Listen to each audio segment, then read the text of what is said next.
안녕하세요. 제이풍수TV입니다. 풍수의 목적은 가난을 구제한다는 구빈인데요. 이것은 풍수가 가난을 벗고 부자가 되는 특효약이란 뜻입니다. 이를 위해선 조상의 묘지나 집터를 명당에 잡거나 집을 구성하는 대문, 안방, 부엌의 위치와 공간을 풍수에 맞게 설계를 해야 효험이 큽니다. 하지만 현대는 장례를 대부분 화장으로 치르고 경제적 내지 법적인 제약이 많아 주택을 명당에 짓기도 어렵고 또 주택의 외부와 내부 환경을 내 마음대로 꾸미기도 쉽지가 않습니다. 한마디로 그림의 떡입니다. 하지만 풍수 인테리어는 주변에 어떤 간섭 없이 생활 속에서 스스로 실천이 가능합니다. 이에 본 방송은 비록 풍수적 효험은 작지만 집안에 두면 재물운을 키워주는 복받는 물건에 관해 재미있게 알아봅니다. 시청자 여러분, 많은 사람들이 복이 들어온다고 믿어 네잎클로버, 황금돼지, 말발굽편자, 코끼리상 등을 애지중지하는데요. 이들이 왜 행운을 가져다주고 또 애군을 물리치는 힘이 있는가는 그저 서양의 미신일 뿐 정작 한국의 전통 문화에선 어떤 근거를 찾기가 어렵습니다. 여기서 생각할 것은 세상의 모든 물건들은 각자 독특한 길을 지녀 그들을 집안에 두면 사람의 운수에 좋고 또는 나쁜 영향을 미치니 신뢰를 장식한 물건들은 보기에 좋거나 비싼 것이 아니라 상징성이 우수해야 효과가 큰데 집안의 재물운을 키워주는 첫 번째 풍수 인테리어의 소품은 돌에 홈을 파서 물을 담아놓는 물학입니다. 자, 풍수 경전인 장경은 작은 물은 기운이 왕성하지 못하나 물이 모여 혈에 조응하면 기운을 왕성히 얻을 수 있다라고 해 흐르는 물보다 고여있는 물의 수세를 더 크게 여깁니다. 이에 자연스럽게 고여있는 물 웅덩이, 연못, 저수지가 있으면 그들을 선저수라 부르고 일당왕기 발전장이라 하여 열의 아홉은 부귀해지고 그곳에 물만큼이나 곳간에 재물이 쌓인다고 합니다. 그래서 세종당의 영릉, 정몽주의 묘 등 수많은 능과 묘 앞에 연못이 있는 것은 경관미도 좋을 뿐만 아니라 후손에게 부자운도 키워주는 묘책이고 그리고 집 앞에 물이 있으면 재물운이 높아진다고 생각해 논산의 윤중고택과 강릉의 성교장에도 연못이 조성되어 있습니다. 그런데 우리 조상들은 마당에 연못을 파면 농작물을 타작하고 멍석을 깔고 곡식을 말리는 등 농사와 관련한 마당의 역할이 축소가 되거나 기능이 막혀 흉하다고 봤고 그런 경우에는 마당에 물학이나 성년지를 두어 연못이 가진 효용, 즉 부자의 기가 모이기를 바랬습니다. 이런 민간 풍습은 궁궐에도 있었는데 경복궁의 교태전 뒤쪽 아미산의 화단에 낙하담, 하말자와 같은 풍류성이 짙은 석조가 있습니다. 이들은 노을이 떨어지는 연못, 달이 담겨있는 연못이란 예쁜 이름을 가진 석연지로 이 역시 경사진 후원에 연못을 만들어 즐긴 것입니다. 그렇다면 도시 내 아파트에선 어떻게 연못을 조성할 수 있을까요? 방법은 간단합니다. 베란다에 석조나 물학을 두고 물을 담아두면 되는데요. 물학의 모양은 둥근 것이거나 네모나거나 또는 부정형의 것 어느 것이든 상관이 없습니다.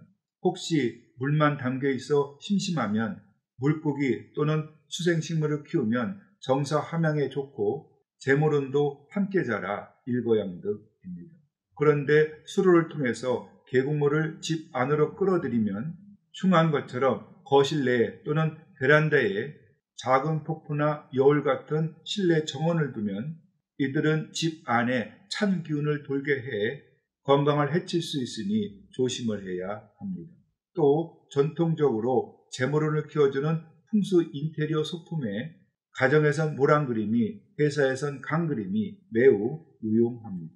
대개 동양화는 단순히 자연환경, 인물, 동식물을 그대로 묘사한 것이 아니라 화가가 전하고자 하는 메시지, 즉 정보를 그림을 통해 전달하는 일종의 암호와도 같습니다. 속뜻이 눈에 보이지 않는 기로변에 사람의 운명에 좋고 또는 나쁜 영향을 미치는데, 우선 모라는 꽃이 화려하고 풍성해 부귀를 상징합니다. 그런 이유로 신부의 예복인 원삼이나 활복에, 그리고 혼례에 사용하는 병풍에, 신혼부부가 덮고 자는 이불과 베개에 많이 수놓아졌습니다. 만약 모란 그림을 걸 수가 없다면 화암수록이 2등급에 제수한 모란을 화분에 심어 집 안에 두어도 부귀가 찾아옵니다. 예산에 있는 추사고탁의 마당에는 모란이 성년이라고 쓴 돌기둥 뒤쪽에 무성이 자라고 있어 추사의 글씨와 어우러져 화려하고 기품이 있는 아름다움을 선사하는데, 꽃 모양은 비슷하지만 작약은 다릅니다. 왜냐하면 앉으면 모란, 서면 작약이라 하여 모란은 나무이고 작약은 풀이니 작약보단 모란이 더 정감이 갑니다. 그런데 사업이나 장사를 하는 사람은 감 그림을 거는 것이 좋은데요.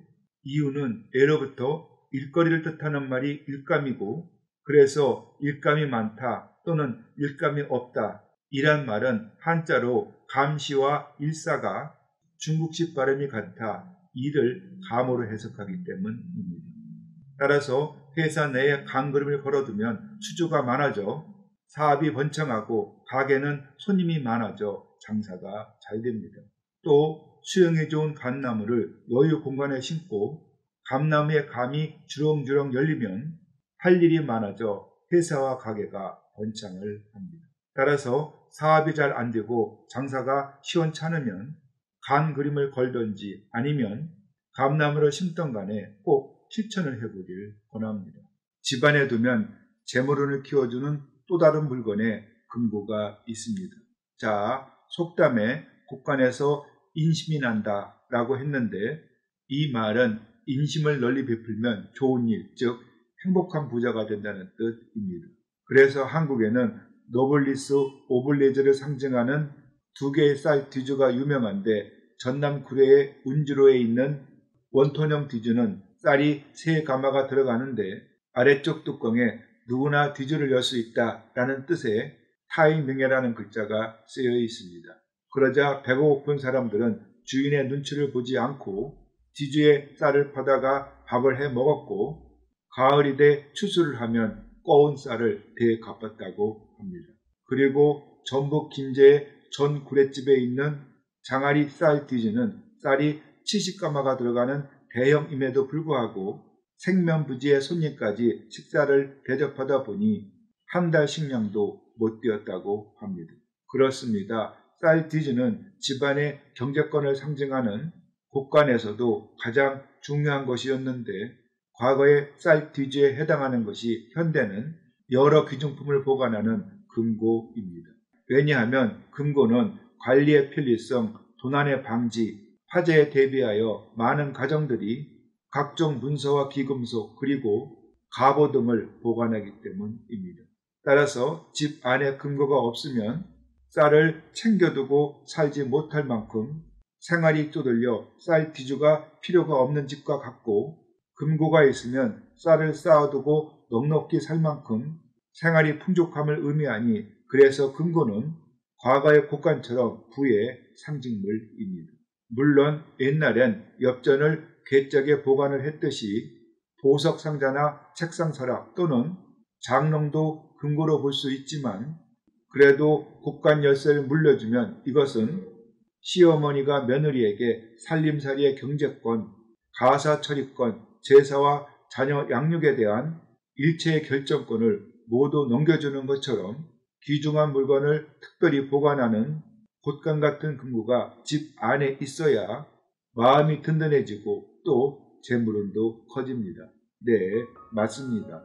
재물을 불러온다는 이유로 중국인들은 집안에서 금붕어를 키우거나 복이 쏟아져 들어오길 바라며 벽에 복자를 거꾸로 붙여놓는데, 이들은 모두 그들의 풍습일 뿐입니다. 우리는 한국식으로 해야 효용이 큽니다. 집안에 둘 경우 재물운이 커지는 물건들을 현대식으로 응용하면 첫째, 물을 담아놓은 물학을 거실이나 베란다에 두면 좋고, 둘째, 부귀를 상징하는 물왕국 그림은 집에, 일감을 가져다주는 강 그림은 회사나 가게에 걸면 좋고, 셋째, 재물을 안전하게 보관해주는 금고를 집 안에 두는 것은 전통이 있고 또 생활 속에서 누구나 실천이 가능한 풍수 인테리어입니다. 시청자 여러분, 혹시 저처럼 풍수사가 되고 싶으세요? 아니면 건축 설계, 부동산 개발과 중개업, 조경업 등의 풍수를 접목해서 사업의 경쟁력을 높이고 싶으세요? 아니면 그냥 풍수를 배우고 싶으세요? 그러면 제이풍수TV의 멤버십에 가입해서 제가 직접 강의하는 풍수 전문가 가정의 동영상과 교재를 보면서 열심히 공부해 보세요. 매우 논리적이고 이해도 쉽고 또 재미도 있습니다. 멤버십에 가입하는 방법은 제이풍수TV 초기 화면에서 가입 버튼을 누른 뒤 제1단계 학기사 과정에서 또 가입 버튼을 누르고 결제 수단을 선택한 뒤 구매 버튼을 누르면 됩니다. 많은 관심과 참여를 바랍니다.